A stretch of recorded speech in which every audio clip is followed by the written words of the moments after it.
오늘 함께 나누실 하나님 말씀은 사도행전 24장 1절부터 27절까지 말씀입니다. 사도행전 24장 1절부터 27절까지 본문이 되겠습니다. 지난 주보에 항상 다음 주에 본문을 알려드리죠. 미리 읽어오시면 좋을 것 같습니다. 다음 주에는 2장을 한꺼번에 다루려고 하는데요. 2장, 다음 주에는 그렇게 읽어주시고 이번 주에는 24장 한 장입니다. 그 중에서 22절부터 27절까지 봉독해 드리겠습니다. 신약성경 231쪽에 있습니다.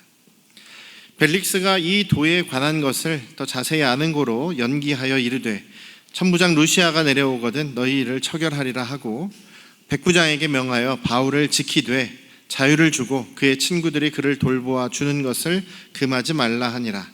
수일 후에 벨릭스가 그 아내 유대 여자 드루실라와 함께 와서 바울을 불러 그리스도 예수 믿는 도를 듣거늘 바울이 의와 절제와 장차 오는 심판을 강론하니 벨릭스가 두려워하여 대답하되 지금은 가라 내가 틈이 있으면 너를 부리라 하고 동시에 또 바울에게서 돈을 받을까 바라는 고로 더 자주 불러 같이 이야기하더라. 이태가 지난 후 보르기오 베스도가 벨릭스의 소임을 이어받으니 벨릭스가 유대인의 마음을 얻고자 하여 바울을 구류하여 두니라. 아멘. 할렐루야. 오늘도 우리 아버지 하나님의 크신 그 은혜와 그 크신 사랑이 여러분과 여러분 가정에 충만하시기를 주님의 이름으로 축원합니다.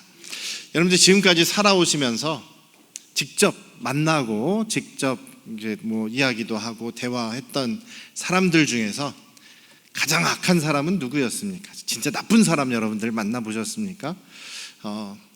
세상에 나쁜 사람 많죠. 그렇죠? 나쁜 사람 참 많습니다. 우리가 그래도 안전하게 좀 보호받고 또 나쁜 사람들로부터 좀 떨어져서 살고 있기에 감사할 때가 참 많은데요.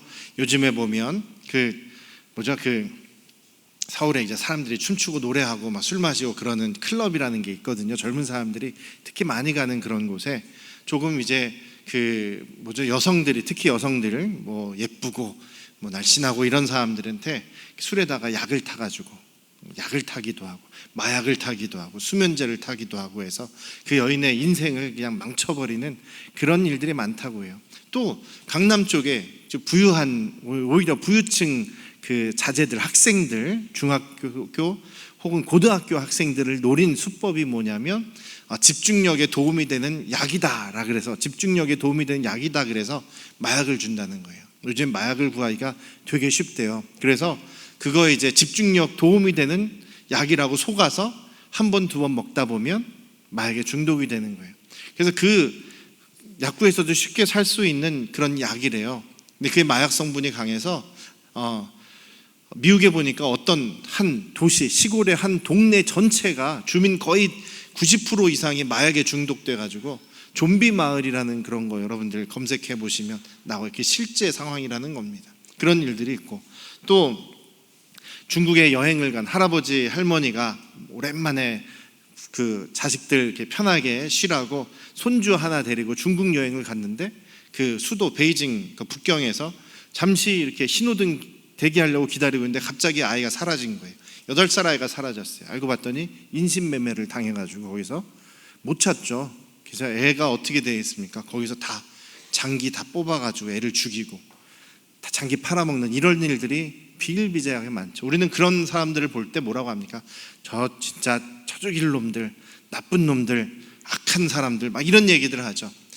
그런 사람들, 살인자 이런 사람들 저희들이 직접 만나신 분들은 아마 거의 없겠습니다만 어떻습니까, 여러분들? 정말 이런 사람들 아니더라도 여러분들 살아오시면서 그 거짓말로 사람을 속여서 자기 이익을 챙기고 도망가는 사기꾼들도 만나셨을 거고 여러 가지 악한 사람들 시간 관계상 말하려면 예를 들면 참 많지만 더 이상 안 하고 여러분들도 다 경험을 하셨을 테니까요.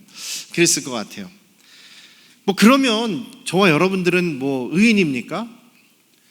저희들도 돌아보면 죄성이 다 있죠. 성경에 그렇게 기록되어 있지 않습니까? 의인은 없나니 한 명도 없다.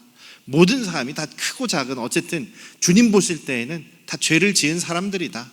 그래서 원래는 하나님의 영광에 우리 힘으로는 도저히 도달할 수 없는 그런 우린 다 악한 사람들이다. 그러나 예수님의 은혜로, 예수님을 믿음으로, 또한 우리의 죄를 회개하고 이제 죄인의 길에서 돌아섬으로 인해서 우리가 의롭다 하심을 그냥 인정받은 거지. 그래 너 의롭다고 인정해 줄게, 이렇게 인정을 받은 것이지. 저나 여러분들도 속마음을 한번 보시자고요. 아무도 없을 때 여러분들 한번 보시자고요. 가끔 부끄러울 때도 있지 않겠습니까? 저도 가끔 악한 그런 모습 때문에, 죄성 때문에 부끄럽고 그럴 때가 참 많은 거 보면 우리에는 내가 의인이다라고 이렇게 자신 있게 이야기할 수 있는 사람은 아마 없을 겁니다. 그래서 항상 우리는 주님의 은혜, 예수 그리스도의 그 십자가 찬양도 했습니다만 십자가 은혜에 감사할 수밖에 없는 것이죠. 저희 힘으로는 저희가 주님 보시는 앞에서 의인으로 의롭게 될 수 없는 것입니다. 그런 마음으로 오늘 한번 이 말씀을 한번 보셨으면 좋겠어요. 오늘 베드로 사도가 정말 이제 재판다운 재판을 좀 받는 그런 장면입니다. 24장 여러분들이 지난주에 쭉 읽어보셨으면 그 재밌는 그런 법정 드라마나 법정 영화 같은 그런 한 장면 같다라고 생각되실 수 있겠어요. 얼마 전에도 이상한 변호사 우영우라는 드라마가 히트를 치면서 많이들 보셨을 텐데 재밌지 않습니까? 법정에서 이 사람이 정말 유죄냐 무죄냐를 가르는 그런 법정 드라마 참 재밌을 때가 많은데요.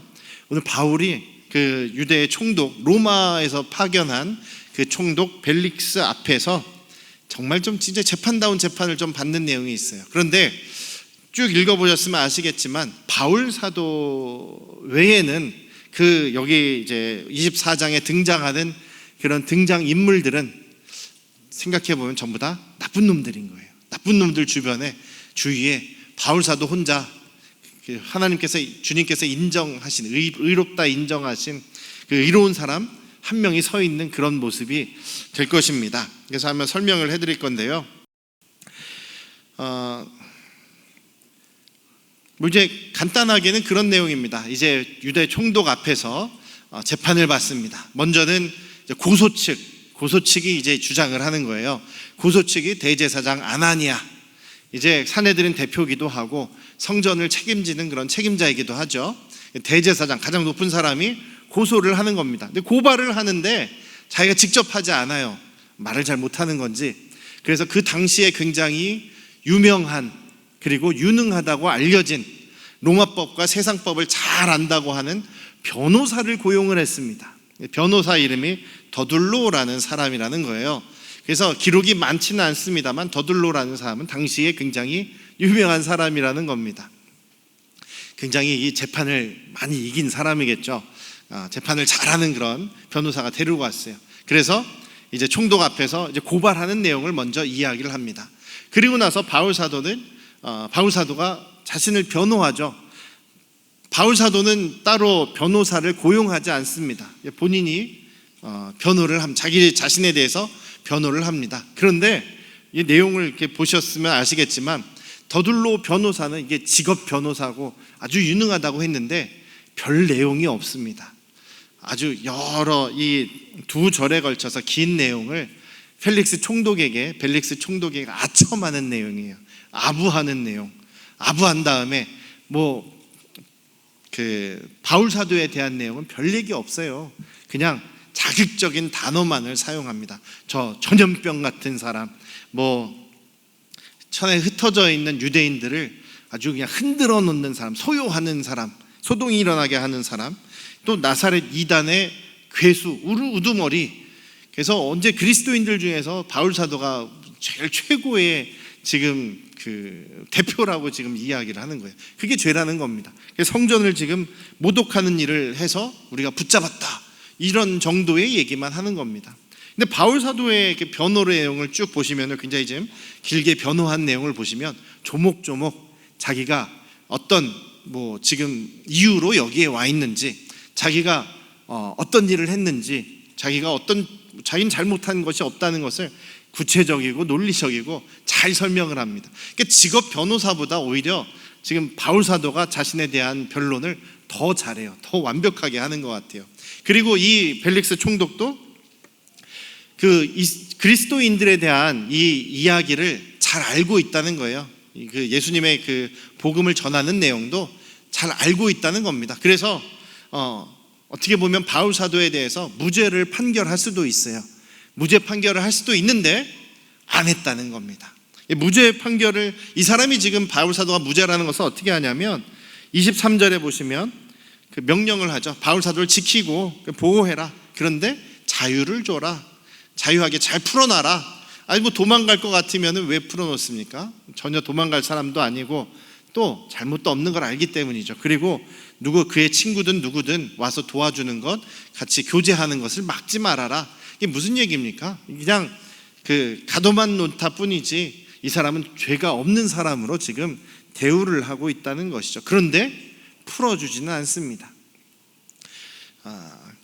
그런 재판 과정을 지금 거치는 가운데에 오늘 이 이야기 속에서 한 4사람 정도의 이야기가 4사람 정도가 이제 중요하게 드러나고 있죠. 첫 번째는 대제사장 아나니아라는 사람이 나타납니다. 그리고 변호사인 더둘로라는 사람이 있고, 그 다음에 벨릭스 유대 총독이 있고, 그 다음에 이 벨릭스의 아내인 유대 여자 드루실라라는 사람이 등장을 합니다. 근데 이 사람들에 대해서 성경에서는 별로 이렇게 자세하게 얘기를 안 해요. 오히려 이 당시에 바울 사도 당시에 유대인 역사가가 있습니다. 요세푸스라고 하는 1세기의 가장 중요한 역사적 기록, 유대인의 역사 기록을 쓴 요세푸스라고 하는 역사가의 그 기록을 통해서 우리가 좀 이 사람들에 대해서 알아볼 수가 있어요.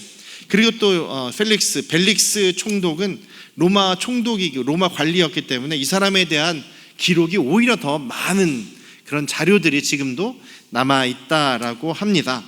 이 아나니아라고 하는 대제사장은 어떤 사람이냐면, 역사 기록에 의하면 이 사람은 원래 대제사장들하고 제사장들은요, 자기들이 이렇게 뭔가 일을 하거나 뭔가 사업을 해서 돈을 벌지 못하게 돼 있어요.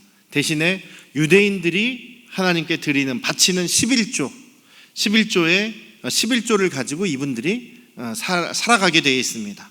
그리고 또 유대인들이 이제 하나님 앞에 예배 드릴 때에 제사하는 그런 제물들을 또 나눠서 제사장들 그리고 또 대제사장이 가져가게 되어 있습니다. 왜냐하면 이들에게는 땅이 분배가 되지 않았고, 또 전통적으로 하나님을 섬기는 성전을 위해서 일하는 제사장, 대제사장들은 이제 봉급을 받지 않게 돼 있어요. 11조를 가지고 또 드려진 제물을 가지고 생계를 하게 되어 있습니다. 그런데 이 아나니아 대제사장은 자기보다 이제 낮은 위치에, 이제 그 해의 대제사장의 한 명이니까요, 임기 동안에 자기 밑에 있는 제사장들로부터 11조를 또 걷어들였다는 거예요. 그러니까 11조를 받아서 제사장들이나 대제사장들이 삶을 사는데, 그 제사장, 자기 아랫사람들로부터 또 11조를 걷어들였다는 거예요. 걷어들여서 그걸로 자기의 재산을 삼기도 하고, 또 그 돈으로 로마 이 총독 벨릭스를 비롯한 로마 총독이나 로마 관리들에게 뇌물을 바치는 사람이었다는 겁니다. 뇌물을 바치는, 자기 돈도 아니고 다른 사람들로부터 또 부당하게 걷어들인 돈으로 뇌물을 주고 자기의 그 권력을 유지했던 사람이라는 겁니다. 그리고 성전에 세금 들어오잖아요. 성전에서 성전을 보수하고 유지하는 것을 위해서 성전세를 받는데 성전세의 일부를 또 가져가고, 또 그 다음에 예수님께서 다 쫓아내셨지만 성전 안에 유대인의 뜰까지 막 비둘기 파는 사람, 양 파는 사람, 또 염소 파는 사람, 그리고 환전, 돈 바꾸는 사람들, 장사들 자리가 있지 않습니까? 그런 또 수수료, 자릿세를 받아서 그것으로 자기의 이익을, 어마어마한 부자였겠죠. 그렇게 재산을 자기가 모으기도 하고, 그리고 그 돈의 일부는 또 뇌물을 써서 로마에 잘 보이려고 했던 사람이 바로 이 아나니아 대제사장입니다. 그리고 또 어떻게 보면 사도 바울이 큰 죄를 범한 것도 아님에도 불구하고 자신의 그 대제사장의 권위에 지금 영향을 끼치고, 또 자기가 수입원이 되는 그 성전에 좀 안 좋은 영향을 끼칠 것 같으니까 길을 쓰고 하여간 바울을 처치하고 죽이고 없애버리려고 하는 사람이 바로 이 대제사장 아나니아라는 것입니다. 요세푸스 역사가가 평가하기도, 이 사람은 다른 사람들로부터 돈을 착복해서 자기의 부를 쌓기도 하고 자기의 지위를 유지하기 위해서 로마에 아첨하던 사람이었다, 이렇게 평가하고 있습니다. 한마디로 어떤 사람입니까? 나쁜 사람이죠. 이 변호사 더둘로는 또 어떤 사람이겠습니까? 이 더둘로 변호사는 당시에 유능한 사람, 세상 법을 잘 알고 세상 로마의 법을 아주 잘 아는 사람이었죠. 처세술에 아주 능한 사람, 세상을 아주 잘 살아가는 그런 오늘날에 그렇게 보여지는 사람이에요. 근데 어떻습니까? 한마디로 권력에 붙어서 그냥 자기 이익만 빨아먹는 그런 하이에나 같은 사람이라고 볼 수 있죠. 권력에 돈 많은 사람 옆에 붙어가지고 잘 보여서 하이에나 같이 그 사람이 원하는 대로 해주면서 이익을 얻는 그런 사람 아니겠습니까? 아주 법도 잘 알고 또 그 세상 처세를 잘 하는 사람인데, 단순히 바울 사도를 고발하는 내용 보면 형편없어요. 그냥 막연하지 않습니까? 전염병 같은 사람, 유대인들을 소유하게 하는 사람, 그 다음에 또 나사렛 예수님을 믿는 사람들의 우두머리, 이게 무슨 죄입니까? 전혀 죄를 밝혀내지도 못하는 그냥 이익만 얻는 사람. 이 사람도 아주 그냥 가장 큰 악인은 아니겠지만 이 사람도 역시 한마디로 얘기하면 나쁜 놈, 나쁜 놈에게 빌붙어 있는 나쁜 놈, 이렇게 이야기할 수가 있겠죠. 자, 3절 4절 한번 보시겠습니까? 이 더둘로가 이제 변호사가 이야기하는 거예요. 총리에 대해서. 벨릭스 각하여, 우리가 당신을 힘입어서 당신 덕분에 우리가 태평성대를 누리고 있습니다. 또 이 민족이 당신의 이 선견지명으로 인해서 우리가 여러 가지로 우리의 삶이 아주 개선되고 참 좋아졌습니다.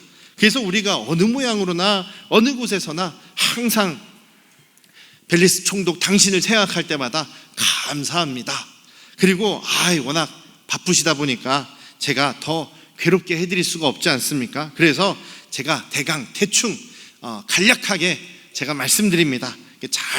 죄송하지만 잘 들어주시고 잘 판단해 주시기 바랍니다. 이 얘기입니다. 뭡니까? 재판장에게 아첨하는 거죠. 벨릭스 당신 덕분에, 마치 이제 우리가 일제 식민지인데 이제 조선 총독부에 이제 총독으로 온 사람에게 당신 덕분에 우리나라가 근대화가 되고 우리나라가 살만해지고 돈 많이 벌었습니다, 이런 식으로 아첨하는 것과 같은 그런 얘기예요. 그런데 실제로 이 벨릭스라고 하는 이 총독이 정말 그렇게 유대를 위해서 훌륭한 일을 한 사람인지 역사가는 뭐라고 얘기하냐면 아니다라고 얘기를 합니다. 이 사람은 굉장히 노예 출신이었대요. 원래 노예 출신이었는데 거기서 자유하게 되고, 어떻게 자유를 얻게 됐는지 모르겠습니다만 자유를 얻게 되고, 그 다음에 또 총독의 자리까지 올라간 사람이래요. 그런 과정에서 자기의 친형이 로마 황제의 굉장히 로마 황제하고 되게 친했던 사람이랍니다. 그래서 그 형의 도움을 받아서 총독의 자리까지 올라간 사람이었다. 근데 이 사람은 성격이 굉장히 포악한 사람이었다. 아주 포악한 사람이었다. 자기에게 반대하고 자기의 마음에 들지 않게 하는 사람은 잔인하게 암살하고 잔인하게 납치하고 그런 거 있잖아요. 납치, 강금, 폭행, 그 다음에 암살, 이런 것을 서슴지 않고 했다는 거예요. 이 벨릭스 총독 당시에 제사장들을 중심으로 해서 제사장들이 이제 로마에 반대한다, 이렇게 유대인들아 뭉칩시다 하고서 한번 데모를 한번 했는데 그 제사장들이 대부분을 잡아들여가지고 로마로 압송을 해서 보내버렸어요. 그럴 정도로 자기에게 조금 마음에 안 들면은 그냥 씨를 말려버리는 그런 포악한 짓을 했던 사람이 이 벨릭스라는 겁니다. 그리고 이 벨릭스라는 사람은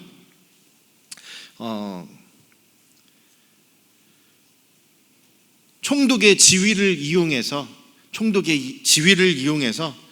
여자라든지 돈에 아주 탐닉했던 그런 탐욕스러운 사람이었다, 이렇게 이야기를 합니다. 26절에 보시면 이 사람이 바울 사도가 무죄인 걸 알고 있어요. 예수님을 전하는 그런 도에 대해서 잘 알고 있던 사람이기 때문에 바울이 무죄인 걸 알아요. 그래서 풀어줄 수도 있지만 안 풀어줍니다. 슬쩍 이렇게 부르면서 뒤로는 뭘 요구했다고요? 돈을 받을까, 뇌물을 받기를 원한 사람이 지금 이 벨릭스 총독이라는 거죠. 그리고 2년 동안 바울 사도를 그냥 방치해 놓고 있어요. 2년 후에 임기가 자기가 바뀌니까 이 귀찮은 일을 내가 뭐 굳이 뭐 바울 사도 좋으라고 나한테 이익도 없는데 풀어줄 필요가 뭐 있겠느냐. 차라리 나에게 뇌물 주는 저 대제사장들이나 저 유대인들의 내가 비위나 마치고 눈치나 좀 보고 그냥 다음 총독에게 물려줘야겠다, 맡겨버려야겠다, 떠넘겨야겠다라는 생각으로 바울 사도를 그냥 방치해 버리는 겁니다. 그러면서 27절에 보면 유대인의 마음을 얻고자 했다 이렇게 나오죠. 그러니까 지금 이 자기가 아주 포악한 사람이고 자기 뜻을 거스리는 사람들을 아주 잔혹하게 막 죽이고 암살하고 그냥 그 죄인으로 만들어버린 이 사람이 마지막 자기 임기 말년에는 몸보신을 하는 거죠. 조심하면서 유대인들 눈치나 보고 있는 그런 상황입니다. 자기의 권력을 잃어버리거나 놓치지 않기 위해서 전전긍긍하는 사람이 이 총독의 모습입니다. 어떻습니까? 아주 나쁜 놈이죠. 아주 나쁜 사람입니다. 그 다음에 이제 이 유대인, 이 벨릭스의 아내 드루실라라는 여인이 나오는데요. 가게도 한번 보여주시겠어요? 이 가게도 그림 보여주시면 이 사람은 이제 헤롯 가문에 속한 여자예요. 헤롯 가문이 뭐 당시의 명문 가문이라고 얘기하는데 가장 이제 권력도 있고 부여함도 가지고 있었던 집안이니까 굉장히 뭐 알아주는 그런 가문이라고는 얘기합니다. 저 위쪽에 빨간 네모 쳐져 있는 게 이제 헤롯 대왕이에요. 헤롯 대왕, 예수님께서 태어나셨을 때 그 2살 아래 아이들을 다 죽인 나쁜 놈이죠. 그런데 부인이 5명이 나와 있는데 원래는 훨씬 많다는 거예요. 부인이 훨씬 많은데 우리 성경에 나오는 그 사람들에는 이제 5명 정도 이제 연관이 있어서 아내가 5명, 타원형으로 된 게 아내들이에요. 도리스부터 무슨 클레오파트라까지 아내들이고, 그 다음에 이제 거기서 나온 사람들이 이제 아들들, 뭐 분봉왕들인데 다 설명할 필요는 없고, 제일 밑에 보면 이제 벨릭스 옆에 드루실라가 있죠. 드루실라의 아버지는 누구냐면 아그리빠 1세, 헤롯 아그리빠 1세예요. 예수님의 제자인 야고보 사도를 순교시킨, 사형시킨 사람이 아그리빠 1세인데 그의 딸이 드루실라라는 겁니다. 다음 본문 이제 26장에 나오는 그 분봉왕 아그리빠는 아그리빠 2세예요. 아그리빠 2세의 부인이 버니게인데 양쪽으로 나란히 있죠. 그래서 드루실라와 아그리빠와 버니게는 남매지간입니다. 다들 남매. 그러니까 아그리빠 2세는 자기 여동생하고 사는 거예요. 여동생하고 부부가 된 겁니다. 친여동생하고. 아주 콩가루 집안이죠. 지금 저 드루실라는 그래서 아그리빠의 딸인데 이 여인도 원래 자기 약혼자가 있어요. 약혼자가 있었는데 무슨 뭐 유대교 문제로 파혼을 해버립니다. 그래서 다른 사람하고 다른 분봉왕과 결혼을 해요. 근데 신혼 시간이 아직 끝나지도 않은 1년 만에 저 벨릭스 총독이 권력도 있고 돈도 많은 것 같아요. 그래서 벨릭스 총독을 유혹해서 1년 만에 이혼을 해버리고, 이거 여자 쪽에서 이혼을 해버리고 남자 벨릭스에게 결혼을 한 그런 아주 재물과 권력에 참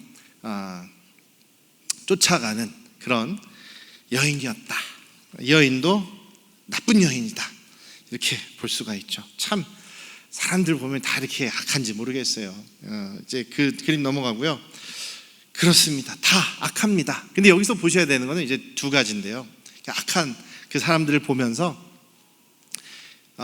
우리 자신을 돌아봐야 되지 않겠습니까? 아까도 이렇게 뭐 아나니아 대제사장이나 무슨 더둘로 변호사나 펠릭스 총독이나 아니면 이 드루실라 같은 여인들의 모습, 뭐 정도가 심하면 심했지, 정도가 이제 심하고 약하고의 차이인데 우리 안에는 그런 모습이 없냐 이거죠. 돈, 재물을 쫓아가기 위해서 다른 사람들이 좀 나에게 잘못한다 그러면 좀 포악하게 우리가 미워하기도 하고 협박하기도 하고 뭐 이런 것들은 저희들 안에도 좀 있지 않습니까? 뭐 저희들도 돌아보면 정도가 심하진 않아도 우리 안에 이런 죄성들이 있는 모습이 있지 않느냐라는 것이죠.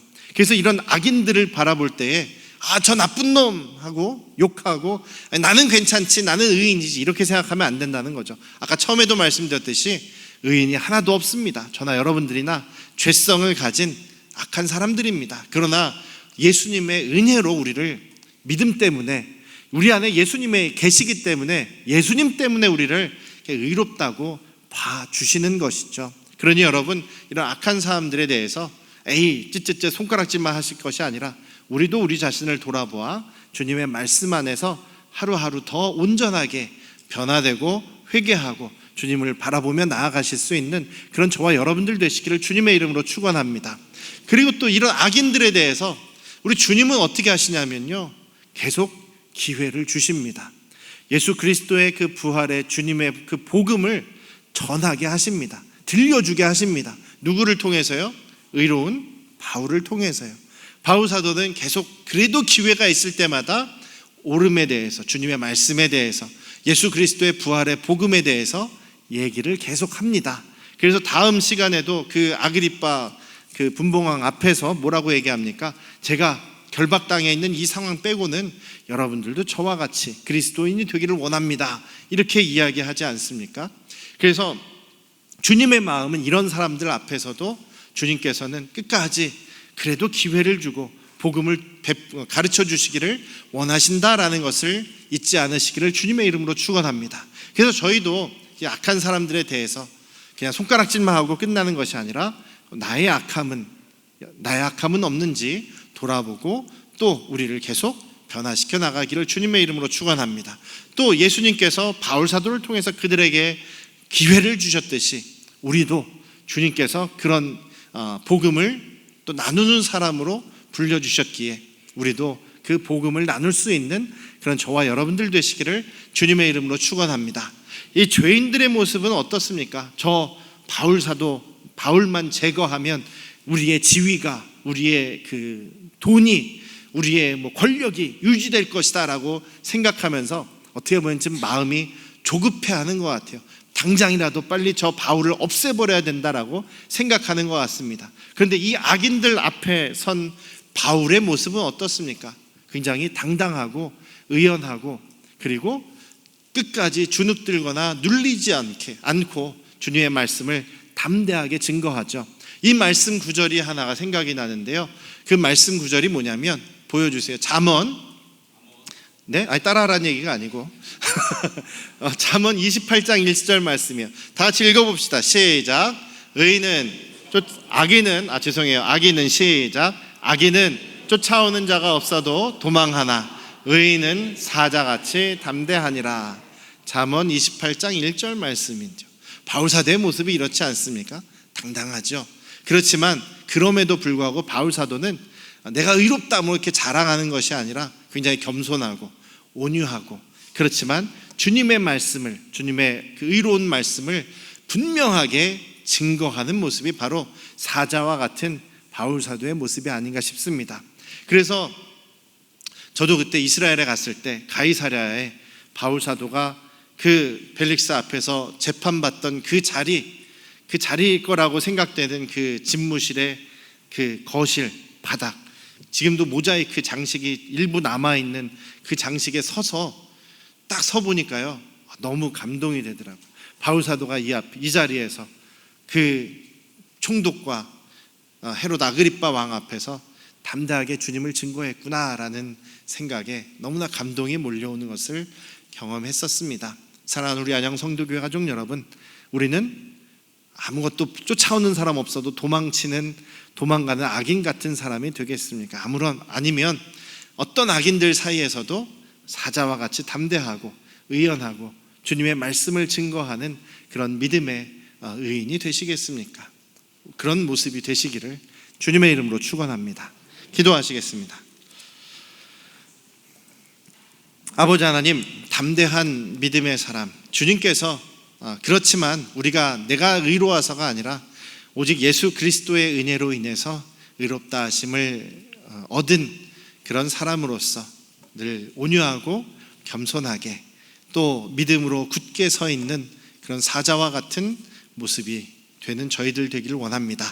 우리 믿음의 사람들, 주님 악인들로부터 보호하여 주시고 주님 안에서 늘 의로운 모습으로 주님께 영광 돌리는 우리 안양 성도교회 가족들 되게 하여 주시옵소서. 이제는 우리를 죄에서 구원하신 예수 그리스도의 은혜와